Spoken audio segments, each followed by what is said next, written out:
Self-discipline is the center of all material success. Cannot win the war against the world if you can't win the war against your own mind. I love this one. Fail early, fail often, fail forward. It's always a little bit frustrating to me when people have a negative relationship with failure. Failure is a massive part of being able to be successful. You have to get comfortable with failure. You have to actually seek failure. Failure is where all of the lessons are. When you go to the gym and you work out, you're actually seeking failure. You want to take your muscles to the point where you get to failure, because that's where the adaptation is. That's where growth is. Successful people fail a lot. They fail a whole lot more than they succeed, but they extract the lessons from the failure, and they use that, the energy, and they use the wisdom to come around to the next phase of success. You gotta take a shot. You have to live at the edge of your capabilities. You gotta live where you're almost certain you're gonna fail. That's the reason for practice. Practice is controlled failure. You're getting to your limit, getting to your limit, getting to your limit. You can't lift that. You can't do that. Until you get to the point that all of a sudden your body makes the adjustment, and then you can do it. Failure actually helps you to recognize the areas where you need to evolve. So fail early, fail often, fail forward. So a dude screamed to me the other night, "Hey, Will, I want to be an actor, man. I want to be an actor just like you." People say stuff to me like that. I'm like, yeah, man, you can do this, give them an encouraging word.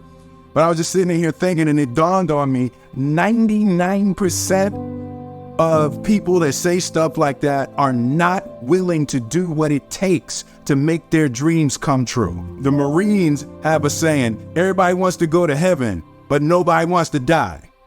And that's just real. At the center of bringing any dream into fruition is self-discipline. Something as simple as food and eating. It's not about your body as much as it is about your mind. It's getting command of your mind to be able to choose actions that are in your own best interest. Every day, we are choosing shit that's not in our own best interest, right? So if the world is attacking you and the world wants to fight you and the world's trying to hold you down, so you're going to kick yourself in the balls? So you're going to stop yourself from getting what you dream. Self-discipline is the center of all material success. Cannot win the war against the world if you can't win the war against your own mind. The only thing that I can see, and you can never really look at yourself, the only thing that I see that is distinctly different about me is I'm not afraid to die on a treadmill, right? I will run. You would not be outworked. I will not be outworked, right? Period. You might have more talent than me. You might be smarter than me. You might be sexier than me. You might be all of those things. You got it on me in 9 categories. But if we get on the treadmill together, right? There's 2 things. You're getting off first, or I'm going to die. It's really that simple, right? So let's go back to the question about what if people block me out. It's going to be 2 options.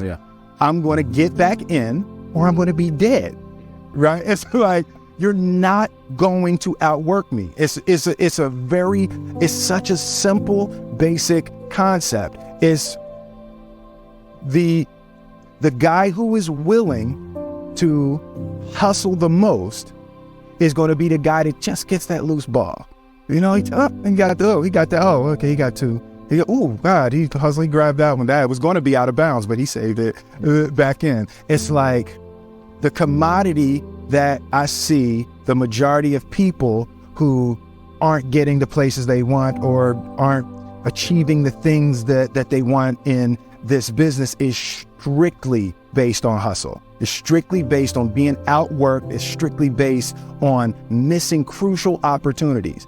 I say all the time, if you stay ready, you ain't got to get ready. I believe that self-discipline is the definition of self-love. That when you say that you love yourself, that means that you have behavior towards yourself that is loving. It's like you say to yourself, hey man, look, I know you want to eat that pizza and it'll be really good, but I can't let you eat that, man, because if you eat that pizza, you're going to feel like shit, and I love you too much to let you eat that.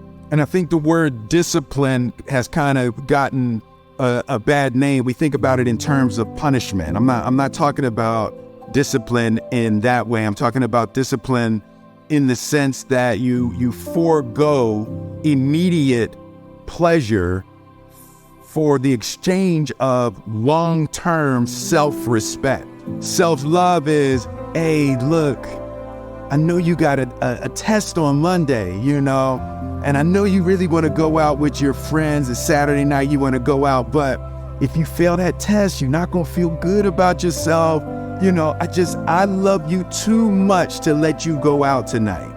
Self-discipline is self-love. If you want to be happy, you have to love yourself, which means you have to discipline your behavior. The road to sustained happiness is through disciplining your behavior. And I learned very young from my parents, absolutely, that you don't try to build a wall. You don't set out to build a wall. You don't say, I'm going to build the biggest, baddest, greatest wall that's ever been built. You don't start there. You say, I'm going to lay this brick as perfectly as a brick can be laid. There will not be one brick on the face of the earth that's going to be laid better than this brick that I'm going to lay in this next 10 minutes. And you do that every single day, and soon you have a wall. And I think psychologically, the advantage that gives me over a lot of people that I have been in competition with in different situations is it's difficult to take the first step when you look how big the task is. The task is never huge to me. It's always one brick. Me too. Greatness is not this wonderful, esoteric, elusive, God-like feature that only the special among us will ever taste.